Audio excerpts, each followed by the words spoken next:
He's not coming. Got an email. Okay.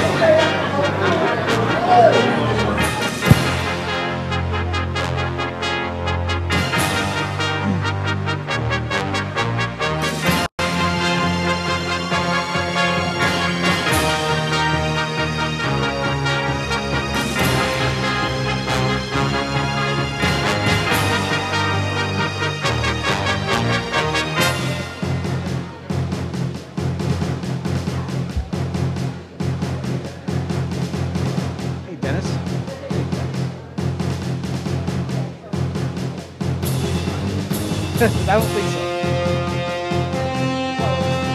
We have 5 minutes.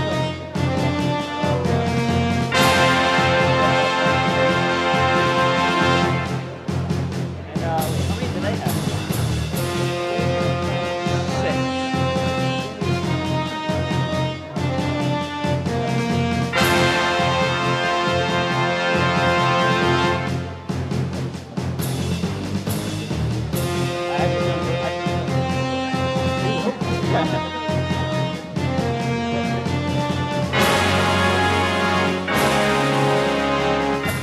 Thanks, Mom. Okay, if everyone could please have a seat, we're going to get started. I respect you a little bit, but you're a coward. We all. No, I'm only kidding. A couple of quick announcements. There's been a change in the candidate lineup. Mr. Cipollini will not be able to make it tonight for the debate, so it'll be Nick Bernier and Walter Moniz. Is he sending Charlie? No. Couple of quick things. If anyone new that came in, if you could turn your cell phone off.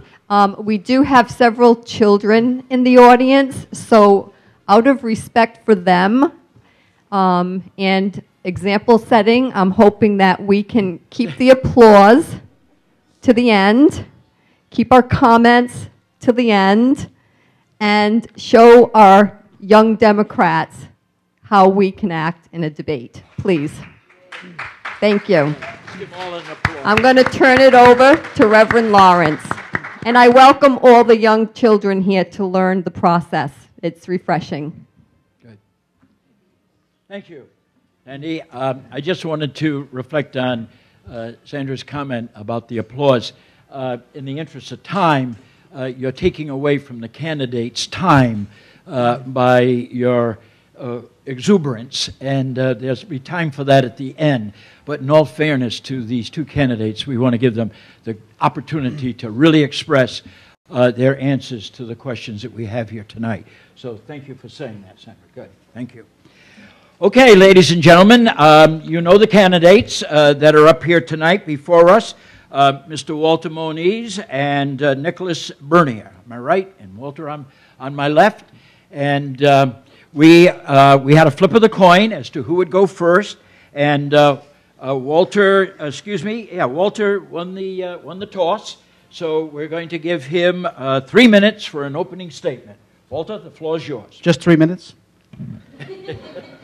Good evening. Let me begin by thanking the Fall River Democratic Committee for sponsoring this debate, as well as the Bristol Community College for being a great community partner and resource for our civic organizations. In addition, I would like to thank the audience members here and at home for taking time to listen to what each candidate has to say. I also want to thank Reverend Lawrence for moderating tonight's debate. My name is Walter D. Moniz, and I stand proud to be your candidate for Governor's Council in the September 6th election. I am no stranger to many in this room. In fact, most of you have seen me involved with neighborhood events, cleanups, raising funds for our veterans, or just having coffee with our seniors. I have helped raise voter awareness through voter registrations at local Stop and Shops and malls, touring neighborhoods, and hosting family fun days to bring families together. I have been involved in several local elections to help good candidates that will work. Most importantly, I am not just in a community during the election months. I have been a stakeholder in our communities for quite some time as a resident and as an owner of a small business. This election is about the community. It's about how we make our communities safer places for everyone. It's about finding the right people for the job. We need people who will work with our neighbors, our mayors, our city councilors, state delegation, the DAs, police department, community groups, and our treatment providers to improve the quality of life for all residents. If elected, I will bring a fresh perspective to the Governor's Council. I will not be the status quo. I will lead the charge to encourage good candidates from our community to apply for judgeships. I will also encourage more women and minorities to apply because what we have now does not reflect the makeup of our communities. I will work aggressively to implement a 5-year review process in our current sitting judges to make sure that their duties are being performed properly and our city's neighborhoods receive support from our court system. Campaigning from community to community is hard work. If elected, I will work hard for you. Thank you. Yeah. Thank you. Mr. Bernier, 3 minutes are yours. Thank you all for your time. Sandra actually reminded us something very important. The process matters, and I think that's something we have to remember when we talk about the Governor's Council. Its primary function, first and foremost, is the confirmation of judges and magistrate. And judges matter. Judges impact our lives in many different ways, often when we're at our most vulnerable, during a divorce, a death in family, or heaven forbid, becoming a victim of a crime. That's when we all interact with judges and magistrates. And when we interact with them, we want to know that they're competent and qualified. So it's important to know how the process actually works. It's an application-driven process. From my research, I've noticed that not enough people from our communities apply because they don't know what the qualifications are or when the applications are posted. And I believe that's the job of a Governor's Council, to get out into the community and do just that. Now, I'm from the community as well. My grandmother was a Fall River seamstress in the mills. My mother served as a teacher and later a principal in the Watson School. My father, a postal worker in Fall River and later Somerset. I'm connected to community. I have community values.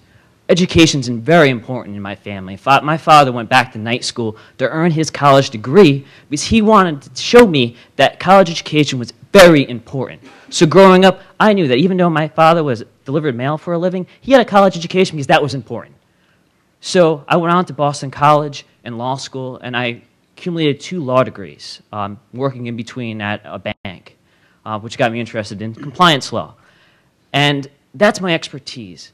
I've also served as a law clerk for the Bristol County District Attorney's Office and for Senator Mike Rodrigues as his field director, giving back. But I know the legal process. I know that there are 7 divisions in the district court system, that there are 7,000 employees hired by them, and that we need to be careful who we permanently confirm to a bench. Make no mistake, once confirmed, we have these judges and magistrates, for better or for worse, for the duration of their tenure. There's a mandatory retirement age for judges. That's at 70. We passed that in 1972. But there is no mandatory retirement age for clerk magistrates. Judges matter. They impact our lives. So we have to be very careful who we confirm and who we choose to represent us on the Governor's Council. I humbly ask for your consideration and look forward to this continued debate. Thank you. Okay, our first question tonight. Here we are, we're kind of in an academic setting here at BCC, and many of us may not have full knowledge of what it is that a person does on the Governor's Council. So the first question is, would you explain the duties of being a member of the Governor's Council? Mr. Moniz, please. Sure. It's first I want to start by mentioning it's an 8-member council board. It's presided by the Lieutenant Governor. They meet right at the State House, right beside the Governor's office. They meet every Wednesday. It's a noontime meeting, and its main duty is to confirm or deny judicial appointments upon receiving a nomination from the Governor. Appointments and removals of notaries, public and notary public, justices of the peace, assurances of pardons and commutations, and payment monies to the Treasury. Okay. Would you care to reflect any more about what it is that, from your standpoint, your knowledge of what one does as a member of the Governor's Council. Is there anything you'd like to add? I believe Walter did a good job covering the basics of it. A little more information about the Treasury payments especially. There actually is little information you receive on those Treasury payments, so I think it's important for a Governor's Council to actually monitor the cash flow statements that are issued by the Treasurer, currently Treasurer Grossman. But there's also, I think, a bigger issue with the parole board. It's a 7-member parole board. And when you normally just think of a parole board, you're thinking they're just saying, oh, they can leave prison, or no, they can't.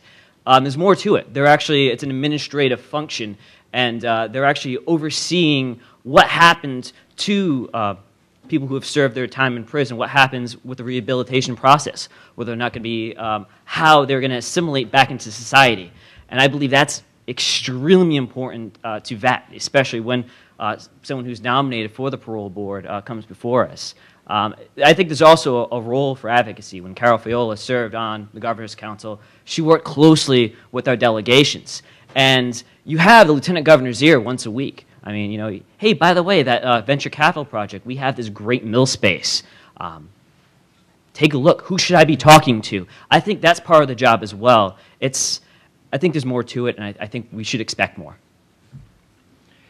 Is there anything you would like to rebut in I terms think- of what was just I think said? that's part of my reason why I'm so involved in the community and try to get input from our seniors and neighbor groups and law enforcement and district attorneys, because oftentimes we keep hearing the cry of our gun laws not being enforced, and we keep having repeat offenders going back into the community. So what I want to do is during the confirmation process, is make sure that all those issues get addressed during that, and I will be a champion with that. Thank you.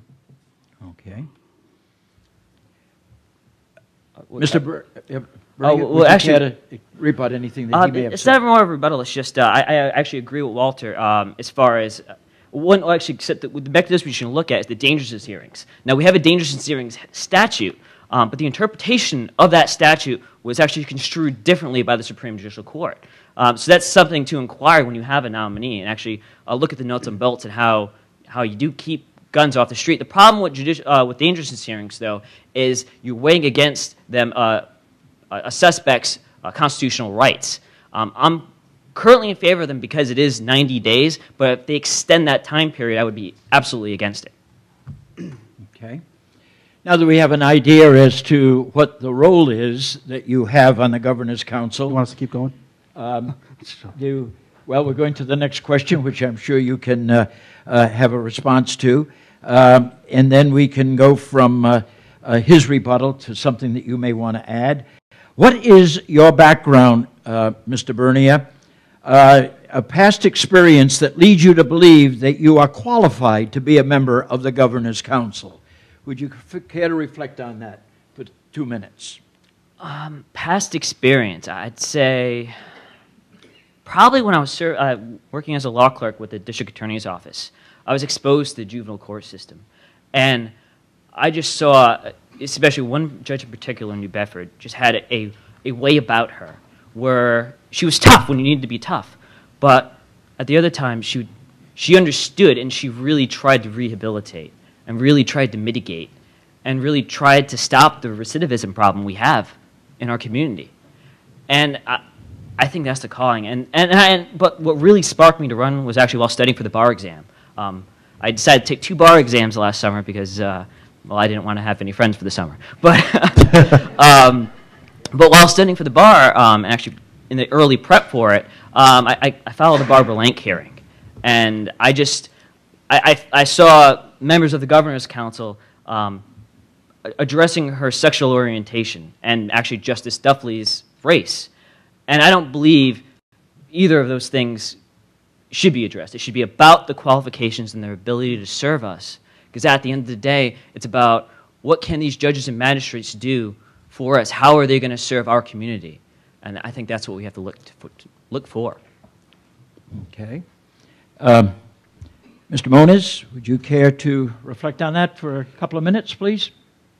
Why I think I'm the best person for the job is because I worked for the office of the mayor in New Bedford as an aide, a mayoral aide, and I head up the mayor's drug task force for several years, and also coordinated a program called Neighborhood City Hall, where we coordinated all the department heads as well as the at the time, the district attorney had a neighborhood prosecutor, where we go through during hotspot areas, neighborhoods of concerns, and bring in special services and try to address drugs in neighborhoods and address properties from absentee landlords.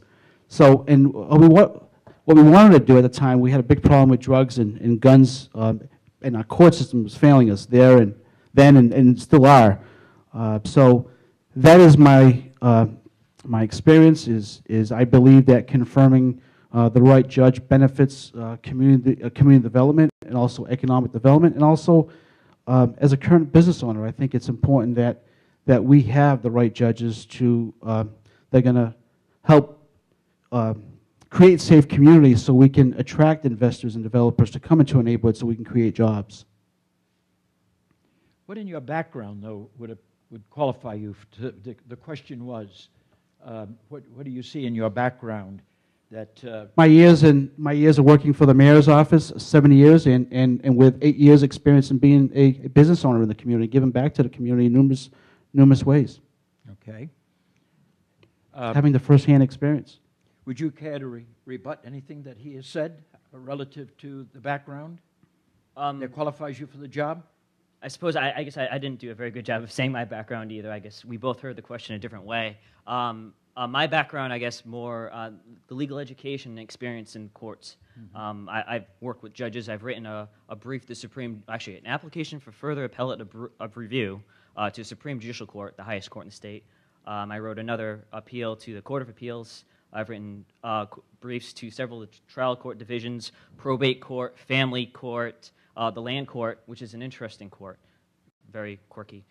They say they sit in Fall River, but they spend most of their time in Boston. And basically, I just extensive experience. I do have 2 law degrees. I earned them both in 3 years. I worked at the U.S. Securities and Exchange Commission in Washington, D.C., and I work very hard with friends who are currently serving the legislature.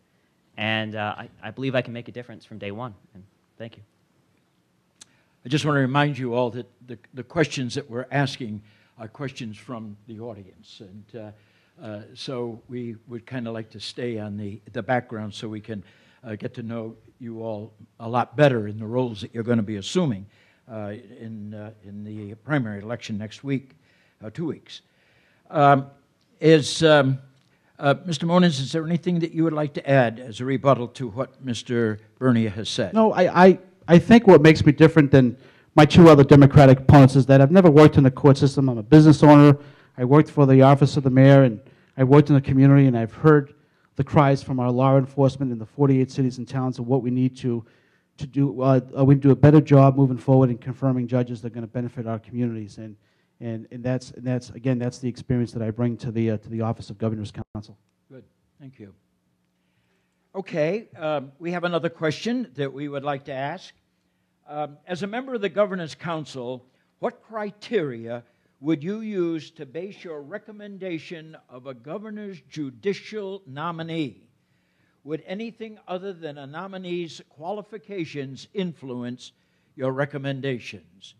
And the question is asked of you, Mr. Moniz. I think that I would want to confirm a candidate that has the track record of putting drug dealers and also individuals that have been caught with a gun, because those are what the needs are in communities like Fall River and New Bedford, is getting the right candidates that are going to enforce our gun laws and also have stricter laws with anybody who's getting arrested for drugs, and also have a zero tolerance for our seniors, any crimes committed against our seniors. Okay.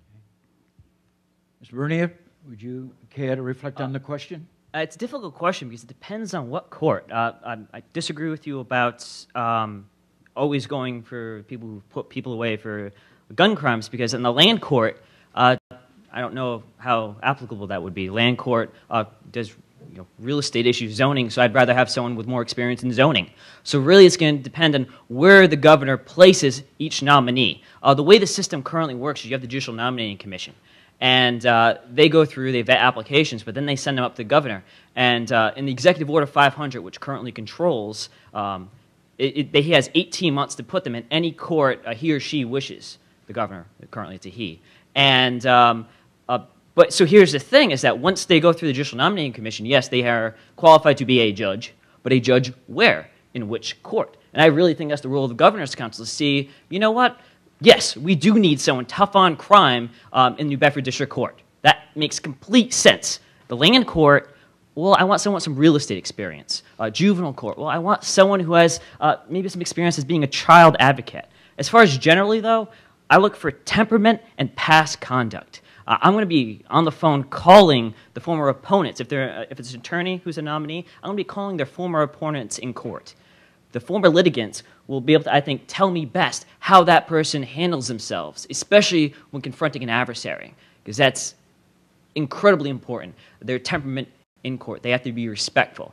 No one's going to respect our court system if our court system doesn't respect us. Mr. Moniz, is there anything you would like to say in rebuttal to what Mr. Bernier has just said? No. No. No. Okay.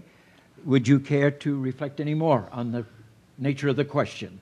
You've got 2 minutes if you wish to continue. Yeah, I'll talk a little bit, I guess. I'm not a loss for words. Yeah, I mean, I want to elaborate on past conduct. I really think that's important, something that's often missing.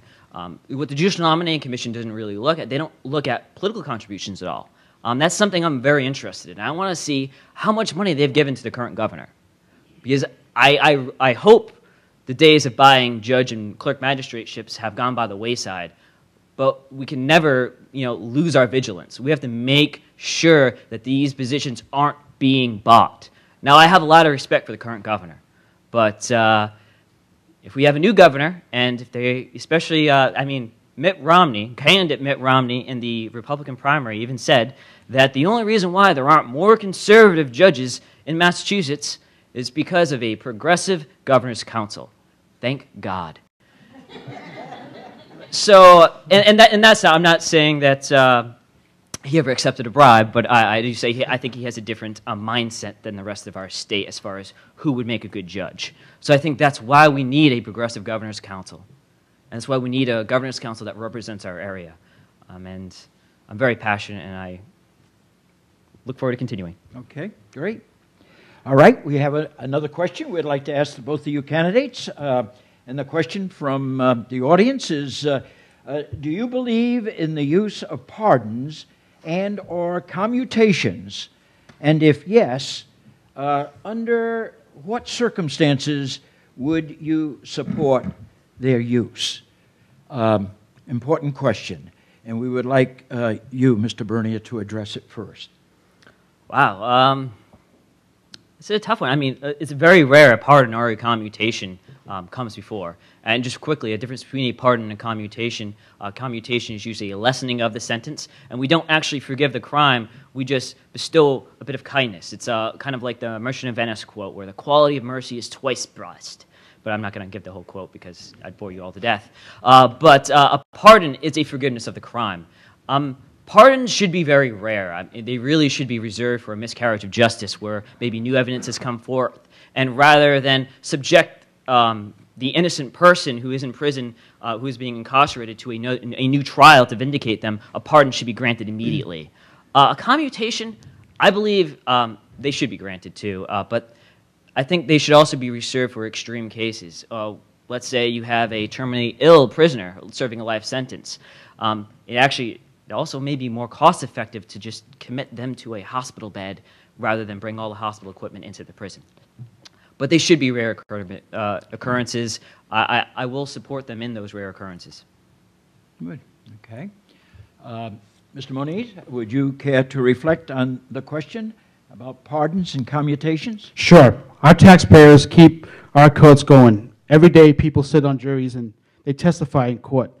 They are involved in the decisions and cases and sentencing process along with victims, family members, and members of the court to oversee the process. I would hesitate to go against the process, but there are rare occurrences that may warrant a change.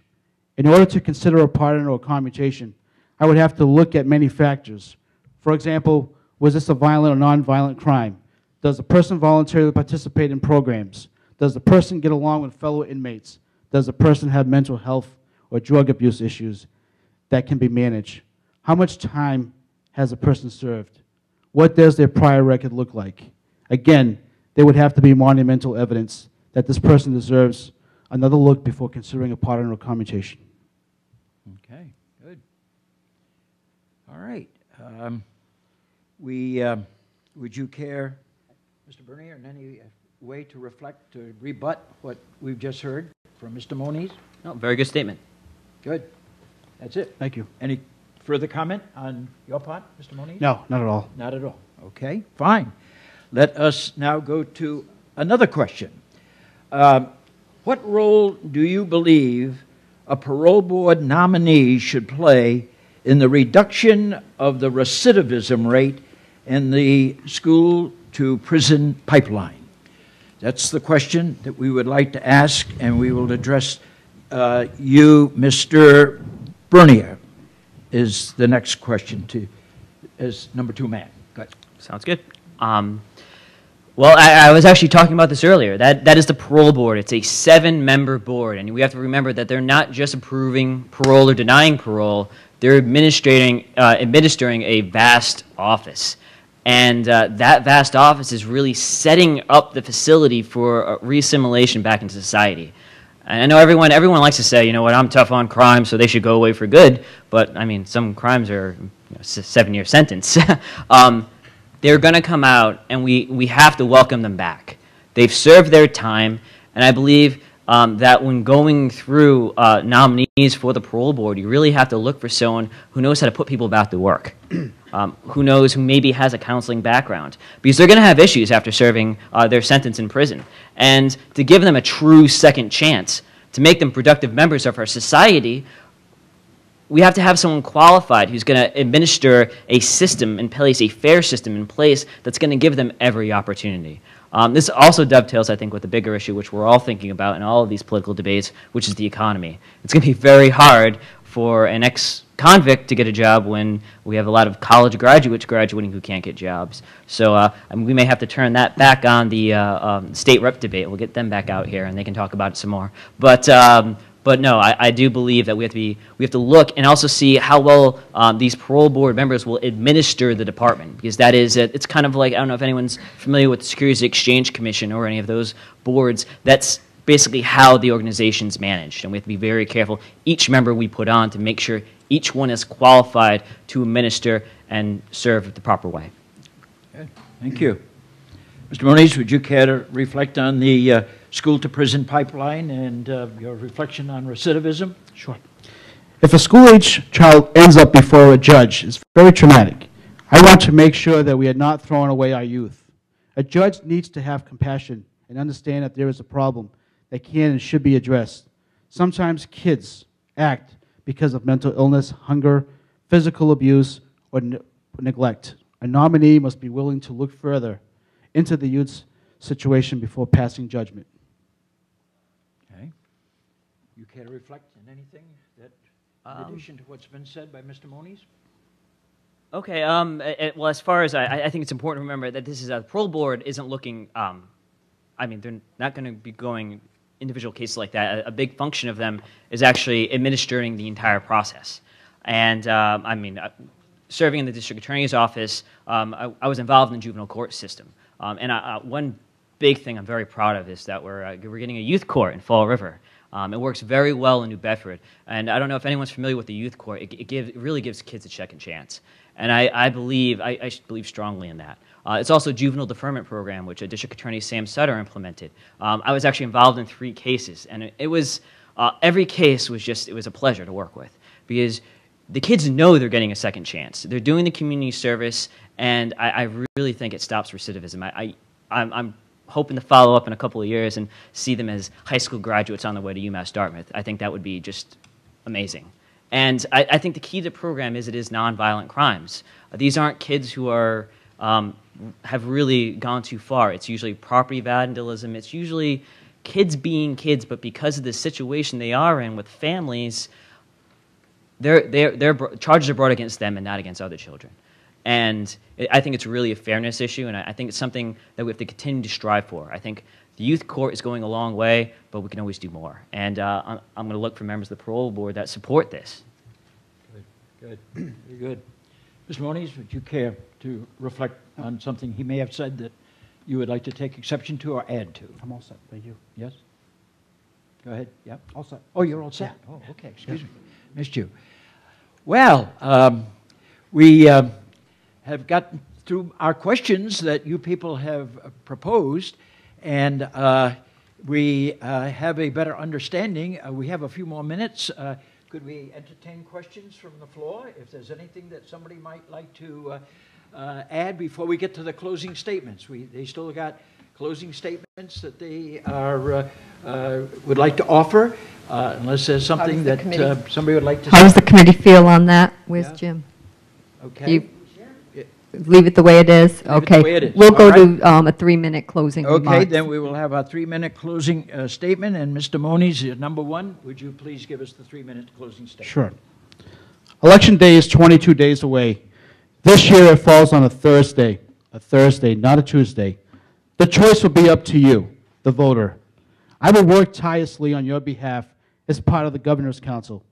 I will use the position to get first-rate nominees into positions because the roles that they will play will affect the lives of individuals in their hands. Those decisions will not affect those individuals, but our communities as well.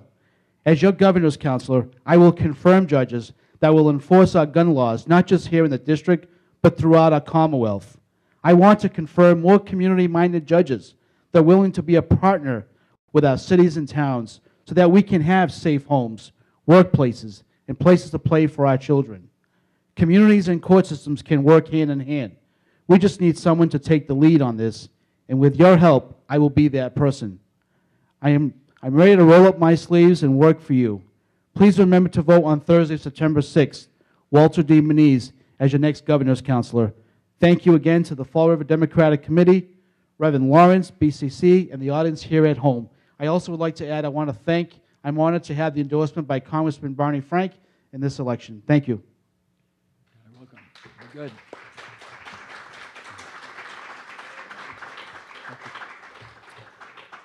Mr. Bernier, 3 minutes for a closing statement. Thank you. Thank you, everyone, for coming. I'm sure you all have better things to do, but thank you for coming out. I'm going to close by saying that judges matter.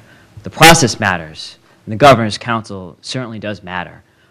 3 weeks from tomorrow, September 6th, it's a Thursday, you will be casting the deciding vote in this election.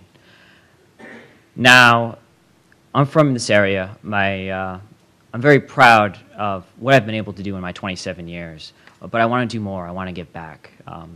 Growing up, my parents always taught me to give back. I've worked in food pantries. I was an Eagle Scout.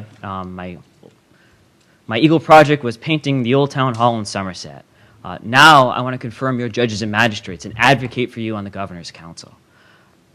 I'm the only candidate in this race with a legal education. I'm very proud of that, and I think I have a lot to offer because of it. I believe especially when you're elevating a judge from one bench to another, you're going to have to look at legal opinions. You're going to have to be able to parse legal analysis. And more importantly, I think it's important to explain it to everyone I hope to serve. I want to be an open book. And I want to be open to you. So I'm going to steal a line from another candidate, and actually I'm stealing it from Senator Roderick's. I don't know if he remembers. My cell phone number is 508-965-5291. And over these last few weeks, I look forward to knocking doors and meeting as many of you as I possibly can. This election is about you. It's not about any of us up here. It's about how can we serve you and how can we get you the best quality judges and magistrates. Now, I've explained a little bit about the process. It's an application-driven process. So really, I need your help. I plan on writing letters to the editor. I plan on telling you all when a vacancy opens. But it's really up to all of you to look around and tell your qualified neighbors, tell your friends, you know what, you should apply. Because I really believe that the more people we have applying for these positions, the better judges and the better clerk magistrates we're going to end up with.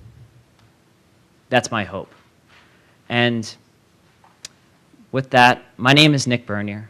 I'm a young attorney running for the Governor's Council. I really hope you will consider voting for me on Thursday, September 6th. Thank you, and have a good evening. Thank you. Very good. Thank you, gentlemen, for being here and sharing your views. And to the Fall River Democratic Committee, we thank you. And to all of you that took the time to be with us. And God bless and have a good evening. And continue the discussions among yourselves. The more you talk about it, the more you get a different view. And we're more enlightened as to the process that we all follow. Thank you. God bless.